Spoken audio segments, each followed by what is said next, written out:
ओम शांति।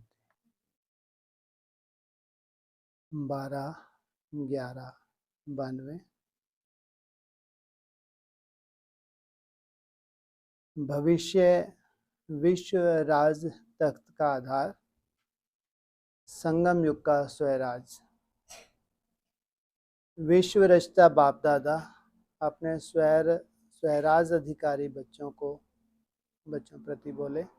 आज विश्व रचता बाप दादा अपने सर्व स्वराज अधिकारी बच्चों को देख रहे हैं, जिनका स्वयं के ऊपर राज है। ये 60,000 कैसे हैं जो भस्म है, राजा है नहीं है। इनकी राजाई में और तुम्हारी राजाई में क्या अंतर है? जो 60,000 बोलते हैं वही तो राजा हैं, राजा सगर के पुत्र। उनकी राजाई में और ये स्वराज अधिकारी राजा हैं, दोनों में क्या अंतर है? राजा वो भी हैं और ये भी हैं, अंतर क्या है? ये अनेक जन्म राजाई पाते हैं। ये तो राजयोग के द्वारा जो रूलिंग कंट्रोलिंग पावर धारण करते हैं, अनेक जन्म राजाई, वो एक आध जन्म के राजा। इसलिए बाबा क्या कहते हैं, मेरे राजा बच्चे। तो इस वर्तमान संगम युग के स्वराज अधिकारी और भविष्य विश्व राज अधिकारी बनते हो, क्योंकि स्वराज से ही विश्व के राज का अधिकार प्राप्त होता है। स्वयं के ऊपर राज नहीं किया तो एक कल्पना है विश्व का राज। इस समय के स्वराज की प्राप्ति का अनुभव भविष्य विश्व के राज से भी अति श्रेष्ठ अनुभव है। अभी कौन सा? स्वयं का राजा बनना, स्वयं के इंद्रियों को जीतना, भविष्य का जो तख्त है उससे श्रेष्ठ है। कैसे?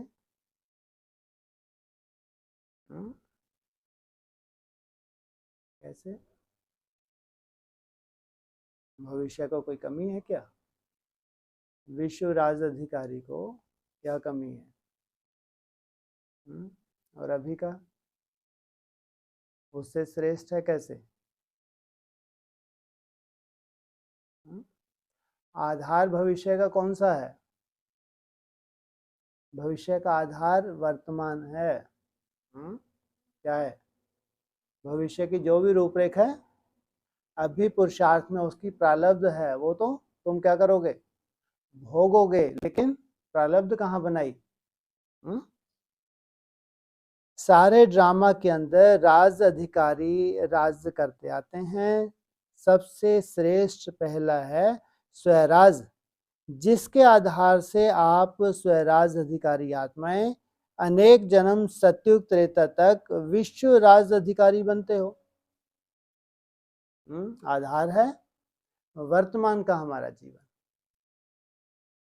तो पहला है स्वराज, फिर आधा कल्प है विश्व राज अधिकार।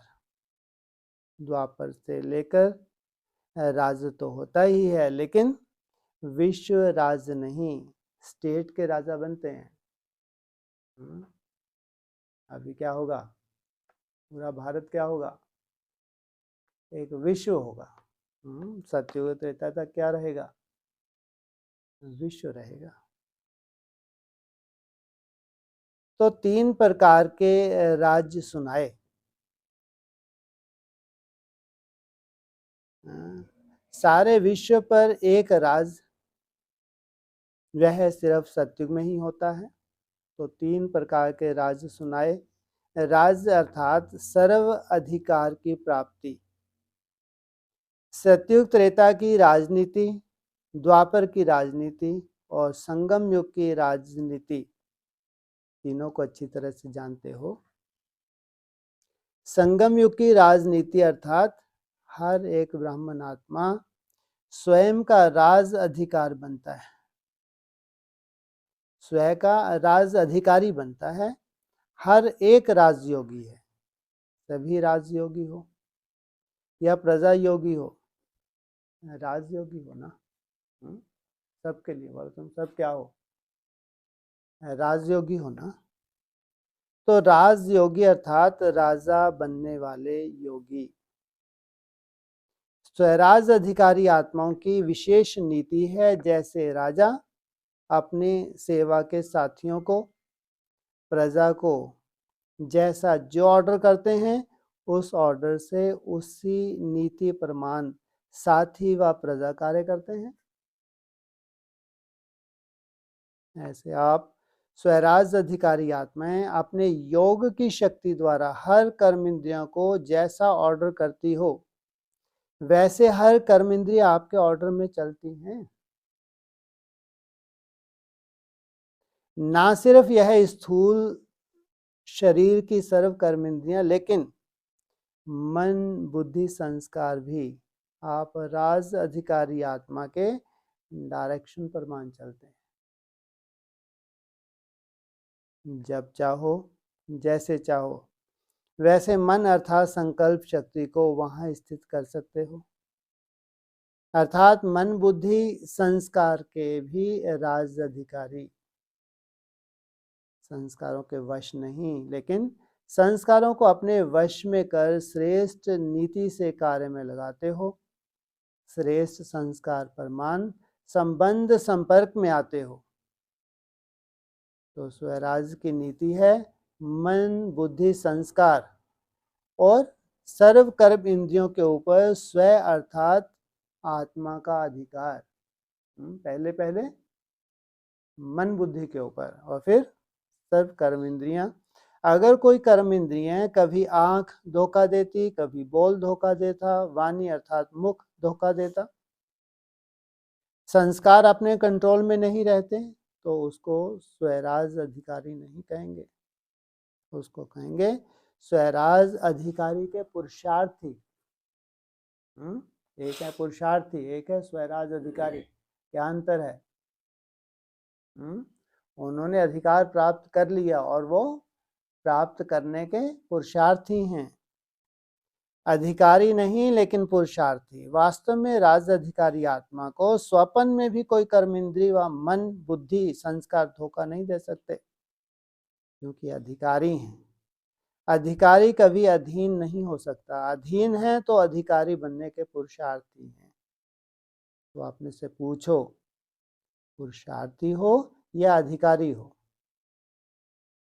अधिकारी बन गए ना, बन गए या बन रहे हो? तो स्वराज का रूहानी नशा क्या अनुभव कराता है? क्या बन जाते हो? बेफिक्र बादशाह, बेगमपुर के बादशाह, सबसे बड़े से बड़ा बादशाह है बेफिक्र बादशाह, और सबसे बड़े से बड़ा राज है बेगमपुर का राज। कोई बेगम है ही नहीं। बेगम के राज अधिकारी के आगे यह विश्व का राज तो कुछ भी नहीं। यह बेगमपुर के राज का अधिकार अति श्रेष्ठ और सुखमय है ही बेगम। कोई गम नहीं। कहाँ गमों की दुनिया, गमों की क्या इंतहा हो जाए और तुम्हारे पास कोई गम नहीं।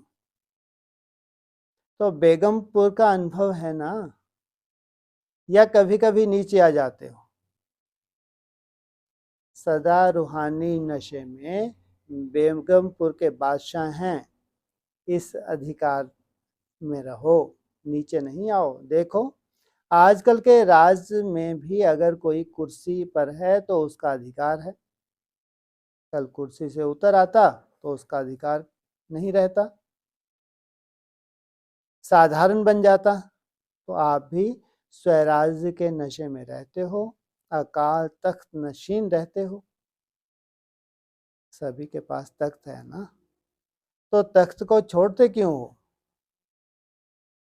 सदा तख्त नशीन रहो, रूहानी नशे में रहो।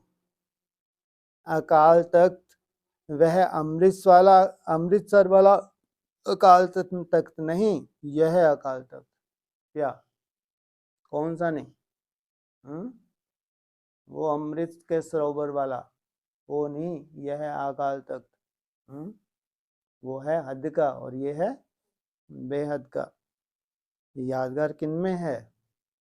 उस अकाल तख्त की। कौन से धर्म में? सिख धर्म में। तो जरूर देवी देवता धर्म की आत्माएं अंत में कौन से धर्म में जाती हैं? सिख धर्म में। वही अकाल मूर्त बनती हैं। यह अकाल तख्त सभी के पास है। तो अकाल तख्त नशीन स्वराज अधिकारी किसने बनाया? बाप ने हर बच्चे को तख्त नशीन राजा बना दिया है। सारे सृष्टि के अंदर ऐसा कोई बाप होगा जिसने अनेक सब राजा बच्चे हों, जिसके अनेक सब राजा बच्चे हों? लक्ष्मी नारायण भी ऐसा नहीं बन सकते जैसा बाप बनाते हैं। यह परमात्म बाप ही कहते हैं कि मेरे सभी बच्चे राजा बच्चे हैं। वैसे दुनिया में कह देते हैं यह राजा बच्चा है, लेकिन बने कुछ भी नहीं। सर्वेंट बने या कुछ भी बने, लेकिन कहने में आता है राजा बेटा। हमारे यहाँ कुछ ज्यादा ही चलन है। हाँ, राजे राजे। लेकिन इस समय आप प्रैक्टिकल में राजयोगी अर्थात राजे बच्चे बनते हो।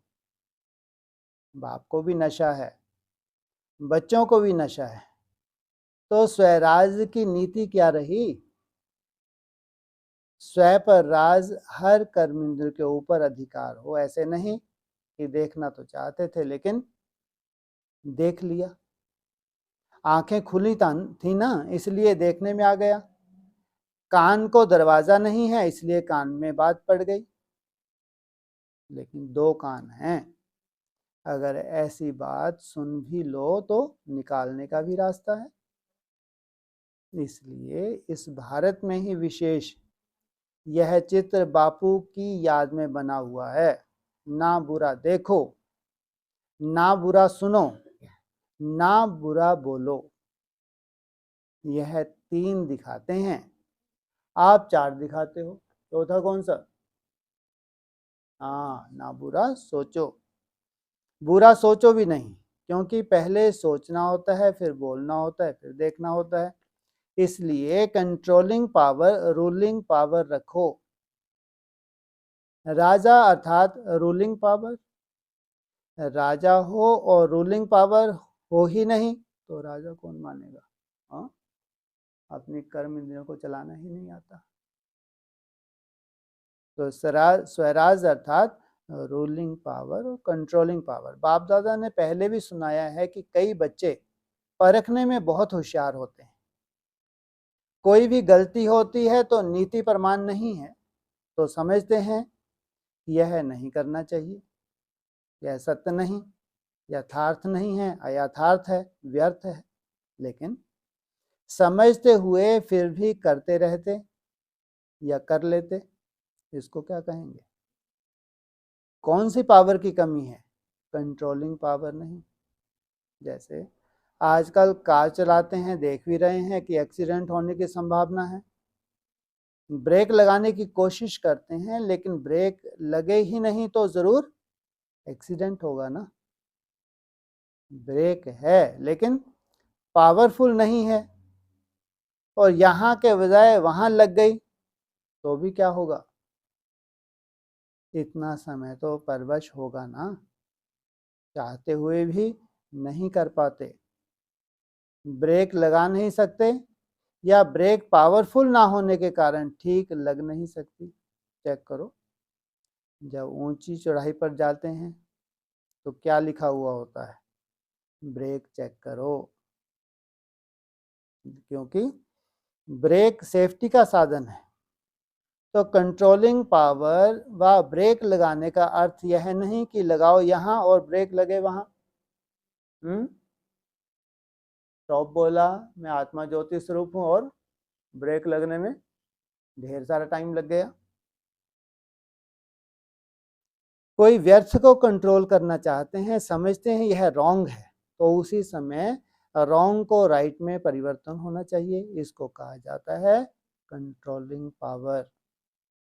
ऐसे नहीं कि सोच भी रहे हैं लेकिन आधा घंटा व्यर्थ चला जाए, पीछे कंट्रोलिंग आए। बहुत पुरुषार्थ करके आधे घंटे के बाद परिवर्तन हुआ, उसको कंट्रोलिंग पावर नहीं, रूलिंग पावर भी नहीं कहा जाता। यह हुआ थोड़ा थोड़ा अधीन और थोड़ा थोड़ा अधिकारी मिक्स, तो उसको राज अधिकारी कहेंगे या पुरुषार्थी कहेंगे? अब पुरुषार्थी नहीं, राज अधिकारी बनो। स्वराज अधिकारी का श्रेष्ठ मजा है, स्वराज अधिकारी अर्थात सदा मौज ही मौज में रहना। मौज में रहने वाला कभी किसी बात में मूंझेगा नहीं। अगर मूंझते हैं तो मौज नहीं है। तो संगम युग पर मौज ही मौज है ना, या कभी मौज है? या कभी कभी है मौज है? शक्तियों को, पांडवों को मौज है ना। तो समझा स्वराज की नीति क्या है और विश्व राज की नीति क्या है? चाहे प्रजा है, चाहे रॉयल फैमिली है, लेकिन प्रजा प्रजा नहीं, प्रजा भी एक परिवार है। क्या है? हाँ, प्रजा भी क्या है? एक परिवार का रूप है। परिवार की नीति यह है सतयुग त्रेता की राजनीति। राजा कहलाते हैं लेकिन राजा होते भी परम प्रिय पिता का स्वरूप है, इसलिए क्या कहते हैं? यथा राजा रानी तथा प्रजा। परिवार की विधि से राजनीति चलती है, चाहे राज कारोबार भिन्न भिन्न हाथों में होगी, लेकिन परिवार के स्नेह की विधि से कारोबार होगी। ऐसे नहीं कि राजा के पास बहुत धन दौलत है और प्रजा में कोई को खाने पीने के लिए भी नहीं हो। द्वापर कलयुग की राजनीति में लॉ एंड ऑर्डर चलता है, लेकिन विश्व राज देवराज के समय यह नीति नहीं चलती। कोई लॉ, कोई ऑर्डर करने की दरकार ही नहीं। लॉ नहीं, लेकिन स्नेह और संबंध की नीति चलती है। कोई भी आत्मा दुख शब्द को भी नहीं जानती, चाहे राजा हो प्रजा हो, लेकिन दुख शांति का नाम निशान नहीं। दुख क्या चीज होती है? वो उसका अज्ञान है, ज्ञान ही नहीं। जैसे इस समय स्वराज के समय भी आपको बाप दादा किस नीति से चलाते हैं? स्नेह और श्रीमत। श्रीमत पर चलते रहते हो तो कोई भी सख्त ऑर्डर करने की आवश्यकता नहीं है। अगर नीति को भूलते हैं तो स्वयं स्वयं को कलयुगी नीति में चलाते हैं। तो विश्व के राज्य की नीति भी बहुत प्यारी है, क्योंकि अनेकता नहीं है, एक राज है, अखुट खजाना है। प्रजा भी इतनी संपन्न होगी जैसे आजकल के जो बड़े बड़े पदमपति हैं उन्हों से भी ज्यादा। बाप रे, क्या क्या कहा? प्रजा भी जो आज के पदमपति हैं उनसे भी ज्यादा इतना धन होगा। अप्राप्त का नाम निशान नहीं, लेकिन इसका आधार क्या है? स्वराज। इस समय संपन्न बनते हो, इसलिए परमात्म संपत्ति की संपन्नता सतयुग त्रेता के अनेक जन्म प्राप्त होती है। इसलिए कहा है नंबर 1 राज है स्वराज, फिर है विश्व राज, और तीसरा है द्वापर कलयुग का अलग अलग स्टेट का राज। इस राज को तो अच्छी तरह से जानते ही हो, वर्णन करने की आवश्यकता ही नहीं। तो सदा किस नशे में रहना है? स्वराज हमारा जन्म सिद्ध अधिकार है। किस जन्म का? ब्राह्मण जन्म का। ब्रह्मा बाप ने जन्मते ही स्वराज का तिलक हर ब्राह्मण आत्मा को लगाया। तिलकधारी होना, तिलक है स्मृति का, तिलक भी है, तख्त भी है, ताज भी है। ताजदारी होना। कौन सा ताज है? विश्व कल्याण का ताज, विश्व कल्याणकारी होना, प्योरिटी का ताज और विश्व कल्याण का ताज। डबल ताज है, प्योरिटी का ताज है, लाइट का ताज, और विश्व कल्याण का ताज है, सेवा का ताज। विश्व सेवाधारी होना, ऐसे नहीं कि स्टेट के सेवाधारी समझो, हम गुजरात के हैं, हम राजस्थान के हैं, हम दिल्ली के सेवाधारी हैं, नहीं, विश्व सेवाधारी। कहाँ भी रहते हैं लेकिन वृत्ति और दृष्टि बेहद की। अगर विश्व सेवाधारी नहीं बनेंगे तो ना स्वराज ना विश्व का राज। फिर द्वापर कलयुग में स्टेट का राजा बनना पड़ेगा। लेकिन विश्व राज अधिकारी बनने के लिए सदा अपना ताज, तिलक और तख्त इस पर स्थित रहो। शरीर से तख्त पर नहीं बैठना है, लेकिन बुद्धि द्वारा स्मृति की स्थिति में स्थित रहना है। स्थिति में स्थित होना, यही तख्त पर बैठना है, तो सदैव बैठ सकते हैं। शरीर से तो कितने घंटे बैठेंगे, थक जाएंगे ना, लेकिन बुद्धि द्वारा स्थिति में स्थित रहना, यह है तख्त नशीन होना। यह तो सहज है ना। तो स्वराज्य के नशे में निरंतर स्थित रहो। समझा क्या करना है? पुरुषार्थी नहीं लेकिन अधिकारी बनना है। सभी ने मिलन मनाया ना, सभी भाग भाग कर आते हैं परमात्मा मिलन का मेला मनाने के लिए। तो मिलन के मेले में आए होना, यह मेला लगता है या भीड़ लगती है? आराम है ना। आराम से रहना, खाना, चलना सब आराम से है। फिर भी बहुत लकी हो, उन मेले के मुआफिक मिट्टी में तो नहीं रहे हुए हो। फिर भी बिस्तरा और खटिया तो मिली है ना। वहाँ मेले में तो नहाओ तो भी मिट्टी, रहो तो भी मिट्टी, खाओ तो भी मिट्टी साथ में जाएगी। कितनी धूल उड़ती है। यहाँ बच्चे आते हैं अपने घर में, नशे से आते हैं। बाप भी खुश, बच्चे भी खुश। हाल में पीछे बैठने वाले सबसे आगे हो, क्योंकि बाप दादा की पहली नजर लास्ट तक जाती है। क्या कहा? अच्छा, स्वराज अधिकारी बेफिक्र बादशाह बच्चों को, सर्व विश्व राज अधिकारी अनेक जन्म संपूर्ण संपन्न रहने वाली आत्माओं को, सदा तिलक, ताज और तख्त नशीन अधिकारी बच्चों को, सदा बेहद की सेवा के उमंग उत्साह में रहने वाले विशेष बच्चों को, देश विदेश के सर्व सन्मुख अनुभव करने वाले बच्चों को बाप दादा का याद प्यार, पदम गुना याद प्यार। साथ साथ सर्व के स्नेह के पत्रों का रिस्पॉन्ड दे रहे हैं। विदेश और देश दोनों अपने अपने विधि प्रमाण स्वयं के पुरुषार्थ में सिद्धि को प्राप्त कर रहे हैं। सेवा में भी सदा आगे बढ़ने के उत्साह में लगे हुए हैं। इसलिए हर एक किसी भी कोने में रहने वाले हो, लेकिन उन्हों की याद, सेवा समाचार, प्यार के पत्र, स्थिति के उमंग उत्साह का समाचार सब प्राप्त हुआ। और बाप दादा सभी बच्चों को बहुत बहुत बहुत नाम सहित, हर एक की विशेषता सहित याद प्यार दे रहे हैं।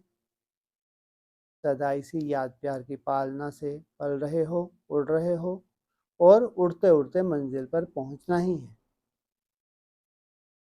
यह कहें कि पहुंचे हुए ही हो, तो याद प्यार और नमस्ते। राजस्थान के राज्यपाल डॉक्टर एम चन्ना रेड्डी जी से मुलाकात। संगम युग के स्वराज अधिकारी होना, स्वराज मिला है ना। अच्छा, आपने ईश्वरीय परिवार का स्नेह प्रैक्टिकल में देखा। यह ईश्वरीय परिवार के प्यार का अधिकार किस विशेषता से प्राप्त किया? उन्होंने बोला बाबा के आशीर्वाद से। लेकिन आपकी भी एक विशेषता है, जिस विशेषता के कारण समीप आ सके। भक्ति, भक्ति भी है और शक्ति भी है। आदि से अब तक जीवन में आगे बढ़ने का आधार जो है वह है आपकी हिम्मत। गाया हुआ है, हिम्मत बच्चे मदद बाप। तो हर क्षेत्र में हिम्मत ने आपको सहारा दिया, इसलिए हिम्मत के कारण बेफिक्र होकर आगे बढ़ रहे हो। तो इसी विशेषता को सदा साथ रखना। सदा अमृत वेले जब आंख खुले तो अपने को 3 बिंदियों का तिलक लगाना। पहला, मैं आत्मा बिंदी हूँ, बाप भी बिंदी है, और जो ड्रामा हो गया बीत चुका उसका फुल स्टॉप लगाना। यह 3 बिंदियों का तिलक सदा ही राज तिलक का अधिकारी बनाएगा। अभी स्वराज फिर विश्व का राज। भक्ति का फल तो मिलता है ना। भक्ति का फल है सहज मिलन युगल से। बच्ची भी अच्छी मौज में रहती है, मौज ही मौज है ना। कहा आपका आशीर्वाद चाहिए। सारा दिन सिर्फ एक शब्द याद रखो, वो है मेरा बाबा। तो मेरा कहने से अधिकार हो जाएगा, तो आशीर्वाद का अधिकार स्वतः ही प्राप्त होगा। सहज है ना। कोई भी कार्य करो, लेकिन यह याद रखो कि मेरा बाबा और बाबा का यह कार्य कर रही हूं। ट्रस्टी होकर कार्य करो, तो ट्रस्टी को कभी कोई बोझ नहीं होता, ना बोझ होगा ना भूलेंगे। फिर भी भक्ति में याद तो किया है, याद का रिटर्न है मौज में रहना।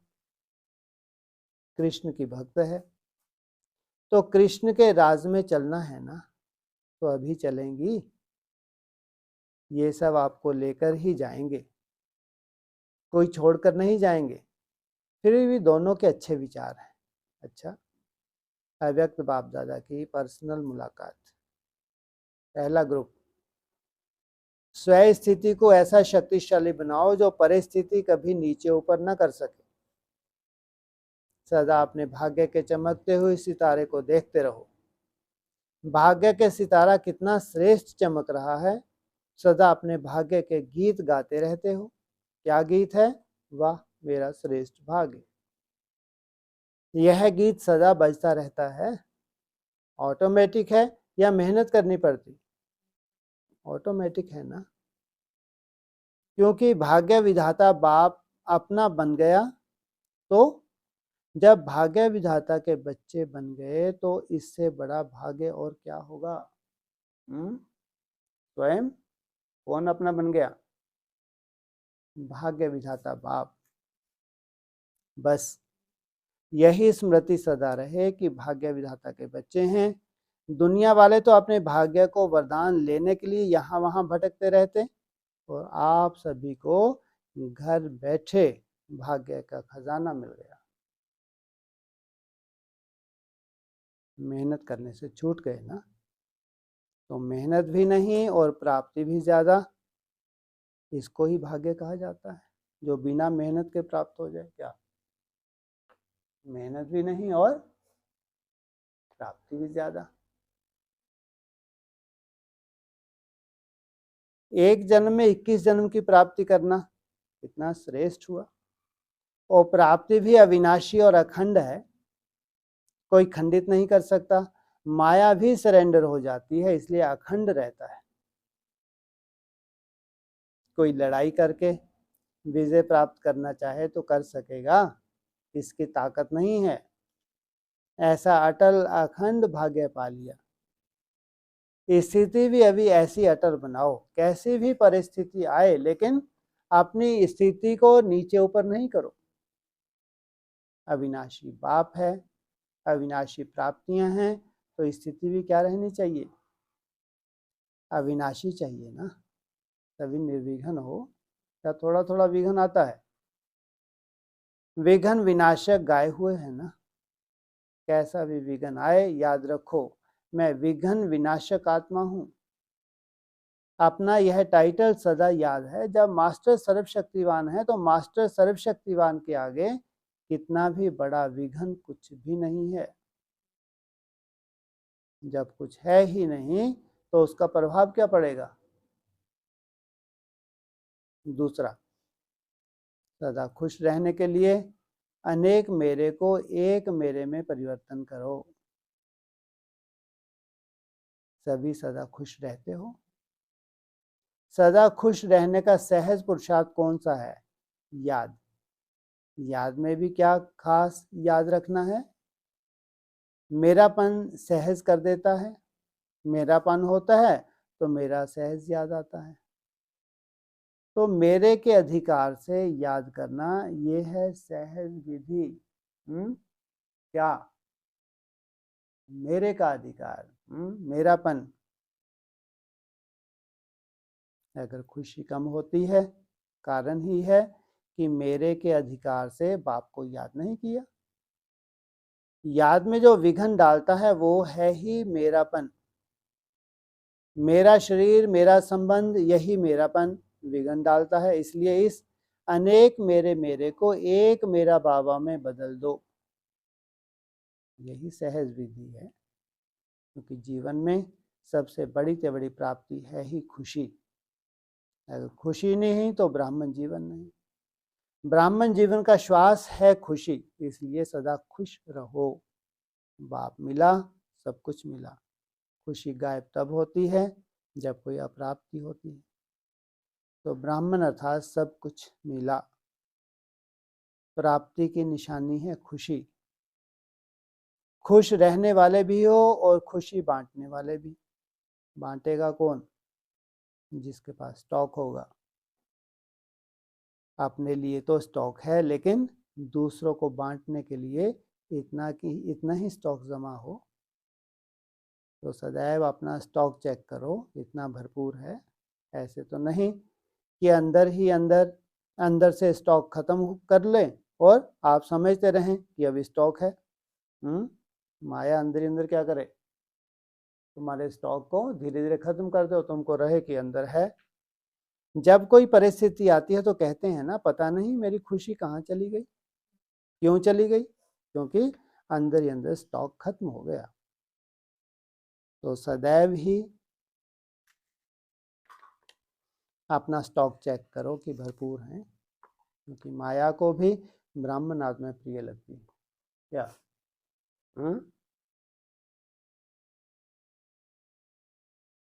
वो भी अपना बनाने का पुरुषार्थ नहीं छोड़ती। इसलिए हर समय खबरदार, होशियार। चौथा ग्रुप ब्रह्मा बाप के संस्कारों को अपना संस्कार बनाना ही फॉलो फादर करना। सदा अपने को विश्व परिवर्तक अनुभव करते हो। विश्व परिवर्तन करने की विधि क्या है? स्वयं परिवर्तन से विश्व परिवर्तन। बहुत काल के स्वयं परिवर्तन के आधार से ही बहुत काल का राज अधिकार मिलेगा। क्या? अगर अंत में जाके राज अधिकारी बने तो फिर थोड़ा मिलेगा। अगर लंबे समय का अधिकार होगा तो लंबे समय की शूटिंग हो जाएगी। अगर अंत में स्वयं परिवर्तन होगा तो विश्व परिवर्तन के निमित्त भी अंत में बनेंगे, फिर राज्य भी अंत में मिलेगा। तो अंत में राज्य लेना है या शुरू से लेना है? अच्छा, लेना शुरू से है और करना अंत में है। अगर लेना बहुत काल का है तो स्वयं परिवर्तन भी बहुत काल का चाहिए, क्योंकि संस्कार बनता है ना। तो बहुत काल का संस्कार ना चाहते हुए भी अपनी तरफ खींचता है। जैसे अभी भी कहते हो कि मेरा यह पुराना संस्कार है ना, इसलिए ना चाहते हुए भी हो जाता है, खींचता है। तो यह भी बहुत समय का पक्का पुरुषार्थ नहीं होगा, कच्चा होगा। तो कच्चा पुरुषार्थ भी अपनी तरफ खींचेगा। रिजल्ट क्या होगी?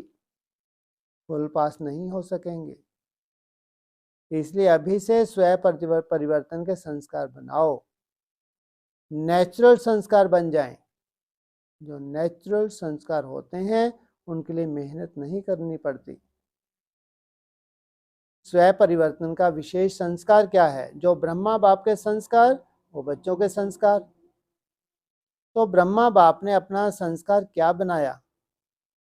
जो साकार शरीर के अंत में भी याद दिलाया, निराकारी, निरहंकारी और निर्विकारी। यह है ब्रह्मा बाप के अर्थात ब्राह्मणों के संस्कार। क्या जितना जितना तुम निराकारी बनते हो उतना निर्विकारी बनते हो, और जितना निर्विकारी बनते हो उतना ही निरहंकारी बनते हैं। तो ये संस्कार नेचुरल हो। निराकार तो होना ही है ना, ये तो निजी स्वरूप है। तो कितने बार निर्विकारी बने हो? अनेक बार बने हो। ब्राह्मण जीवन की विशेषता ही है निरअहंकारी। तो ये ब्रह्मा के संस्कार अपने में देखो, सचमुच में ये संस्कार बने हैं, ऐसे नहीं। ये ब्रह्मा के संस्कार हैं, ये मेरे संस्कार, फॉलो फादर है ना, पूरा फॉलो करना। सदा श्रेष्ठ संस्कार सामने रखो, तो सारे दिन में जो भी कर्म करते हो हर कर्म के समय चेक करो, तीनों ही संस्कार इमर्ज होते हैं। तो बहुत समय के संस्कार सहज बन जाएंगे। यही लक्ष्य है ना, पूरा बनना है तो जल्दी जल्दी बनो ना, समय आने पर नहीं बनना। समय के पहले अपने को संपन्न बनाना है। समय आ गया फिर संपन्नता हुई नहीं, समय के पहले अपने को संपन्न बनाना। समय रचता है और आप मास्टर रचयिता हो। रचता शक्तिशाली होगा या रचना? तो अभी पूरा ही स्वयं परिवर्तन करो। ब्राह्मणों की डिक्शनरी में कब कब नहीं है अब, तो ऐसे पक्के ब्राह्मण होना। चौथा ग्रुप, सफलता का आधार है दिव्यता। बाप दादा द्वारा हर बच्चे को दिव्य बुद्धि का वरदान मिला है। यह दिव्य बुद्धि का वरदान सभी ने अपने जीवन में कार्य में लगाया है, क्योंकि वरदान का लाभ तब होता है जब वरदान को कार्य में लगाएं। कौन सी बुद्धि? दिव्य बुद्धि। और एक होती है साधारण बुद्धि, जो हमारे संस्कार प्रमाण है। दिव्य बुद्धि आगे हमारी बाप बनाता है दिव्यता के आधार से। जितनी दिव्यता को धारण करते हैं जीवन में, जितना योगी जीवन होता है, तो बुद्धि भी कैसी होगी, डिसीजन कैसे होंगे, दिव्य डिसीजन होंगे, स्वार्थ प्रमाण नहीं होंगे। तो दिव्य बुद्धि का वरदान मिला सबको है, लेकिन यूज कितना करते हो? कोई भी चीज यूज करने से, कार्य में लगाने से बढ़ती भी है, और उसको खुशी की, सुख की अनुभूति भी होती। दिव्य बुद्धि को कार्य में कहाँ तक लगाते हैं, उसकी निशानी क्या होगी? सफलता होगी। हर कार्य दिव्य अलौकिक अनुभव होगा, साधारण नहीं, क्योंकि कार्य में दिव्यता ही सफलता का आधार है। तो दिव्य बुद्धि की निशानी है हर कर्म में दिव्यता। ऐसे अनुभव करते हो, या कभी साधारण कर्म भी हो जाते हैं। दिव्य बुद्धि प्राप्त करने वाली आत्माएं सदा अदिव्य को भी दिव्य बना देती हैं। क्या? अगर कहीं क्या है सामने अदिव्य है, तो उसको क्या बना देते हैं? दिव्य। जैसा गाया जाता है, पारस अगर लोहे को लगता है तो वह भी पारस बन जाता है। क्या लोहे को पारस टच होता है तो सोना बनता है या पारस बन जाता है? सोना बनता है। लेकिन यहाँ क्या बोला, लोहे जैसी आत्मा को टच करेंगे, वो भी आप समान कैसे बन जाएंगे? पारस बन जाएंगे। तो दिव्य बुद्धि अर्थात पारस बुद्धि ऐसे बने हो, क्योंकि बुद्धि हर बात को ग्रहण करती है। दिव्य बुद्धि विधाता को ही ग्रहण करेगी, दिव्य बुद्धि दिव्यता को ही ग्रहण करेगी। ऐसा परिवर्तन कर सकते हो। अदिव्य को दिव्य बना सकते हो, या अदिव्य का प्रभाव पड़ जाएगा। कोई अदिव्य बात हो जाए, अदिव्य कार्य हो जाए, तो उसका प्रभाव आपके ऊपर पड़ेगा। बुद्धि दिव्य के वरदान से परिवर्तन शक्ति दिव्य को ही दिव्य के रूप में बदल देगी, अदिव्य को भी दिव्य के रूप में बदल देगी। अदिव्य वातावरण, अदिव्य चलन बोल दिव्य बुद्धि के ऊपर असर नहीं करेंगे। ऐसी स्थिति वाले को ही दिव्य बुद्धि वरदानी मूर्त कहा जाएगा। जैसे वाटर प्रूफ होता है, आग प्रूफ होता है, साइंस के साधन वाटर प्रूफ बना देते हैं, आग प्रूफ बना सकते हैं, तो साइलेंस की शक्ति परिवर्तन नहीं कर सकती, प्रूफ नहीं बना सकती। नॉलेज रखना और चीज है, यह दिव्य है, यह अदिव्य है, ये क्या है? नॉलेज। लेकिन प्रभाव में आना और चीज है। दिव्यता की शक्ति श्रेष्ठ है और अदिव्यता की शक्ति या अदिव्यता की शक्ति श्रेष्ठ है। दिव्यता का प्रभाव अदिव्यता पर पड़ना चाहिए ना, तो अभी दिव्य बुद्धि के वरदान को कार्य में लगाओ। लगाना तो आता है या कभी भूल जाते हो? आधा कल्प भूलने वाले बने, लेकिन अभी अब भूल बनना है। दिव्य बुद्धि ऐसा श्रेष्ठ यंत्र है जो इस यंत्र द्वारा व्यक्ति तो क्या, प्रकृति को भी दिव्य बना सकते हो। क्या? बहुत बड़ी बात। प्रकृति को भी कैसा बना देंगे? जड़ से दिव्य। व्यक्ति को दिव्य बनाने से प्रकृति के ऊपर स्वतः ही प्रभाव पड़ता जाएगा। पहले अपने को देखो, सदैव दिव्य बुद्धि इमर्ज रूप में है। इतनी ताकत है जो प्रकृति को भी परिवर्तन कर दो। यह परमात्म वरदान है। कौन सा? हाँ, प्रकृति को भी परिवर्तन करना। कोई महात्मा या धर्मात्मा का वरदान नहीं है। तो जैसे बाप सर्वशक्तिवान है तो वरदान भी सर्वशक्तिवान है ना। तो जब भी कोई कार्य करते हो चेक करो, दिव्य बुद्धि के वरदान द्वारा कर रहे हैं या साधारण बुद्धि से कार्य कर रहे हैं। आपकी दिव्यता का प्रभाव विश्व को दिव्य बना देता है। यही आपका ऑक्यूपेशन है ना।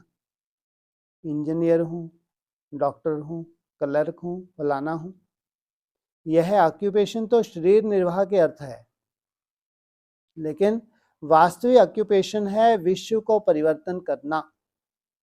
ऐसे समझकर कार्य करते हो।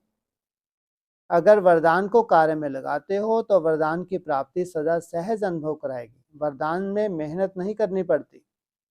तो यह दिव्य बुद्धि वरदान है। 63 जन्म बहुत मेहनत कर ली, अभी मेहनत नहीं सहज। ब्राह्मण जीवन में भी अगर मेहनत करनी पड़ती है, युद्ध करनी पड़ती है, तो मौज कब मनाएंगे? सतयुग में तो पता ही नहीं होगा कि मौज भी मना रहे हैं। क्यों? क्या बोला? क्योंकि वहां अमौज होती ही नहीं है। वहां कंट्रास्ट नहीं होगा। अभी तो कंट्रास्ट है। मेहनत क्या है, मौज क्या है? तो मौज अभी है, सतयुग में तो कॉमन बात होगी। अच्छा, 5वां ग्रुप, परिवर्तन शक्ति द्वारा व्यर्थ को समर्थ बनाना ही होली हंस बनना। सदा अपने को होली हंस समझते हो। होली हंस का कर्तव्य क्या है? व्यर्थ और समर्थ को परखना। वो तो कंकड़ और रत्न को अलग करता है, लेकिन आप होली हंस समर्थ को धारण करते हो, व्यर्थ को समाप्त करते हो। तो समर्थ और व्यर्थ, इसको परखना और परिवर्तन करना, यह है होली हंस का कर्तव्य। सारे दिन में व्यर्थ संकल्प, व्यर्थ बोल, व्यर्थ कर्म और व्यर्थ संबंध संपर्क जो भी होता है, उस व्यर्थ को समाप्त करना, यह है होली हंस। कोई कितना भी व्यर्थ बोले, लेकिन आप व्यर्थ को समर्थ में परिवर्तन कर दो। व्यर्थ को अपनी बुद्धि में स्वीकार नहीं करो। अगर एक भी कार्य, संकल्प, व्यर्थ बोल, व्यर्थ कर्म, अगर एक भी व्यर्थ संकल्प, बोल या कर्म स्वीकार किया, तो एक व्यर्थ अनेक व्यर्थ को जन्म देगा। तो एक व्यर्थ बोल भी स्पर्श हो गया तो वह अनेक व्यर्थ का अनुभव कराएगा, जिसको आप लोग कहते हो फीलिंग आ गई। एक व्यर्थ संकल्प की फीलिंग आई तो वह फीलिंग को बढ़ाएगी। इसलिए व्यर्थ की पैदाइश बहुत फास्ट होती है, बहुत तेज होती है। चाहे कर्म हो चाहे क्या भी हो, एक व्यर्थ बोल बोलेंगे तो उसे सिद्ध करने के लिए कितने व्यर्थ बोल बोलने पड़ते हैं। जैसे लोग कहते हैं ना, एक झूठ को सिद्ध करने के लिए कितने झूठ बोलने पड़ते हैं। तो व्यर्थ का खाता समाप्त हो जाए और सदा समर्थ का खाता जमा होता रहे, वो व्यर्थ ऑटोमेटिक, वो व्यर्थ आपको दें, लेकिन आप परिवर्तन कर उनको समर्थ धारण करो। इतनी तीव्र परिवर्तन शक्ति चाहिए। जैसे आज की साइंस व्यर्थ को कार्य में लगाकर अच्छा बना देती है, कई वेस्ट चीजों को वेस्ट में परिवर्तन कर देती है। आपकी रचना इतना फास्ट परिवर्तन कर सकती है। जैसे देखो, खाद होती है ना, तो खाद बुरी चीज है, लेकिन पैदा क्या करती है। खाद गंदी है, लेकिन जब फूल पैदा होते हैं तो खुशबू वाला होता है या बदबू वाला होता है।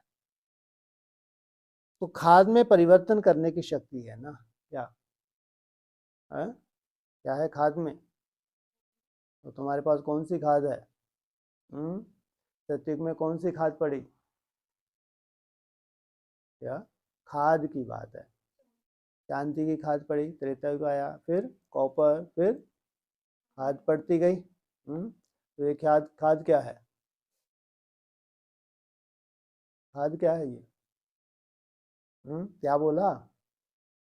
खाद से क्या हो रहा है? तो तुम खाद से परेशान होते हो, नाक बंद कर लेते हो। ये जो तुम्हारे व्यर्थ संकल्प हैं, व्यर्थ बोल हैं, अपनी तरह के जो तुम्हारे कचरा पेटी है, ये विदाई ले रहा है, तुम्हारी आत्मा को निखार रहा है, या तुम ऐसे नाक बंद कर लेते हो? वो आएगा ना, उभर उभर के आएगा, नहीं आएगी गंदगी है। यही तो फूल खिल रहा है। जब तुम मेहनत कर रहे हो तो अंदर से, जड़ से निकलना है इसको।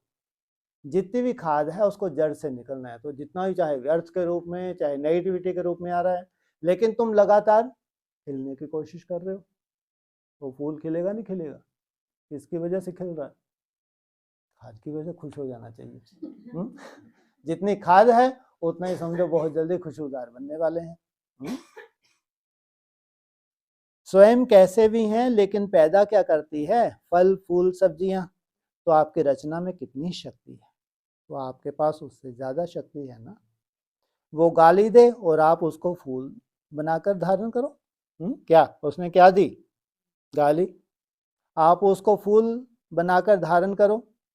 वो गुस्सा करे, आप उसको शांति का शीतल जल दो। यह परिवर्तन शक्ति चाहिए। होली हंस का यही कर्तव्य है। ऐसी जीवन बनी है, या कहेंगे क्या करें, बोला ही खराब ना, किया ही बहुत खराब बात है, ही बहुत खराब, लेकिन खराब को तो ही अच्छा बनाना है, अच्छे को तो अच्छा नहीं बनाना है। अच्छे आए थे या खराब आए थे? तो बाप ने अच्छा बनाया ना, या कहा कि ये बहुत खराब है, इसको अच्छा कैसे बनाऊं? सोचा, बना दिया ना। तो बाप ने आप सभी को बुरे से अच्छा बनाया, और आप बुरी बात को अच्छी नहीं बना सकते। बुरे का प्रभाव आपके ऊपर पड़ जाता है। वायुमंडल खराब था ना, यह होली हंस के लक्षण नहीं है। कैसा भी वातावरण हो, कैसी भी वृत्ति हो, कैसी भी वाणी हो, कैसी भी दृष्टि हो, लेकिन होली हंस सबको होली बना देते हैं। सदा यह पावर रहे, और ऐसे तीव्र गति से के परिवर्तन करने की विधि आ जाए तो क्या बन जाएंगे? फरिश्ता। फरिश्ता किसके प्रभाव में नहीं आता? अपना कार्य किया और वो चला।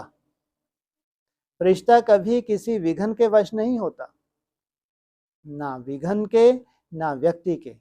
तो होली हंस अर्थात फरिश्ता, सेवा की और न्यारा। तो ऐसा स्थिति सदा है। ऐसे होली हंस बने हो या बन रहे हो, कब तक बनेंगे? कोई टाइम भी हद का है, हद भी है या नहीं? पूछा। बन रहे हो 80-85 साल हो गए, पूछा। तुम्हारे पास इसका कोई टाइम टेबल है? अगले साल भी यही कहेंगे कि हाँ बन रहे हैं। नॉलेजफुल बन गए हो ना, तो नॉलेज, जब नॉलेज है कि मुझे होली हंस का कर्तव्य क्या है, तो नॉलेज की शक्ति से परिवर्तन नहीं कर सकते। दूसरे साल भी यह नहीं कहना कि बन रहे हैं। तीव्र पुरुषार्थ का लक्ष्य ही होता है अब, और ढीले पुरुषार्थ का लक्ष्य होता है कब? क्या? अब और ढीले पुरुषार्थ का लक्ष्य होता है कब? कब कर लेंगे, हो जाएगा, लेकिन श्रेष्ठ पुरुषार्थ माना अब करके छोड़ेंगे। बाप दादा तो सदैव आत्मा में श्रेष्ठ भावना रखते हैं कि करने वाली ही है, इसलिए श्रेष्ठ भावना को प्रैक्टिकल में लाना होगा। अब करना ही है, होना ही है। क्या? अब करना ही है और होना ही है। अगर संकल्प में लक्ष्य है कि होना ही है, करना ही है, तो यह संकल्प सफलता अवश्य प्राप्त कराता है, क्योंकि दृढ़ता सफलता की चाबी है। तो सदा सफलता साथ रखना। छठा ग्रुप, साधारणता में महानता का अनुभव कराना ही सेवा का सहज साधन।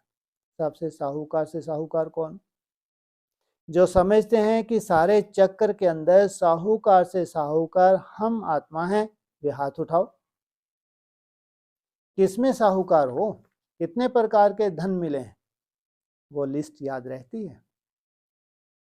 बहुत खजाने मिले हैं, एक दिन में कितनी कमाई करते हो मालूम है? पद्मों की कमाई करते हो। रहते गांव में हो और पद्मों की कमाई कर रहे हो। देखो, यही परम पिता परमात्मा पिता की कमाल है, जो देखने में साधारण लेकिन सबसे साहूकार में साहूकार। अखबार में भी निकालेंगे, यहाँ सबसे साहूकार में साहूकार बैठे हैं क्या? एक दिन क्या करेंगे बाबा? अखबार में निकालेंगे, ये हैं वर्ल्ड के साहूकार, जैसे वो लिस्ट निकालते हैं। भगवान भी साहूकारों की लिस्ट निकालेगा, तो फिर आपके पीछे आएंगे। हाँ, और ये उनके पीछे भगते हैं तो फिर आपके पीछे आएंगे। आजकल आतंकवादी साहूकार के पीछे पड़ते हैं ना, फिर आपके पीछे पड़ जाएंगे तो क्या करेंगे? ये तो और ही मुसीबत। उन्हों को भी साहूकार बना देंगे ना, आप में इतनी ताकत है। वो आतंक फैलाने आए और आप उसको भी परिवर्तन कर दें। हैं, देखो कितने साधारण रूप में। कोई आपको देखकर समझेंगे ये सारे विश्व में साहूकार हैं या पद्मों की कमाई करने वाले हैं, लेकिन साधारणता में महानता समाई हुई है। जितने ही साधारण हो उतने ही अंदर महान हो। नशा रहता है, बाप ने क्या से क्या बना दिया और क्या से क्या दे दिया, दोनों ही बातें याद रहती है ना।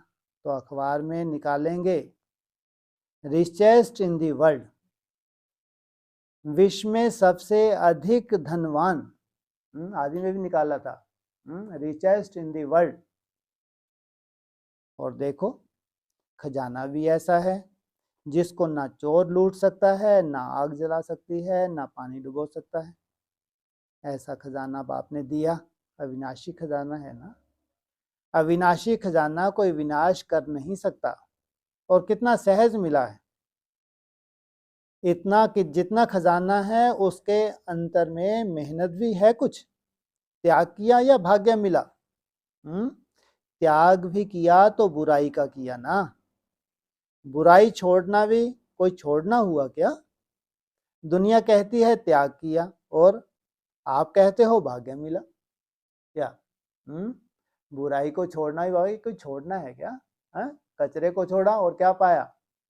भाग्य प्राप्त कर लिया। साहूकार को साहूकार बनाना बड़ी बात नहीं हुई ना, गरीब को साहूकार बनाना यह है कमाल। तो आजकल के विनाशी धन के साहूकार हैं, उनको बाप साहूकार नहीं बनाता। उनका भाग्य ही नहीं है, भाग्य ही है गरीबों का। अभी उनका नाम आया है हु इज हु, नामी ग्रामी व्यक्तियों की लिस्ट में, औरों का आता है ना।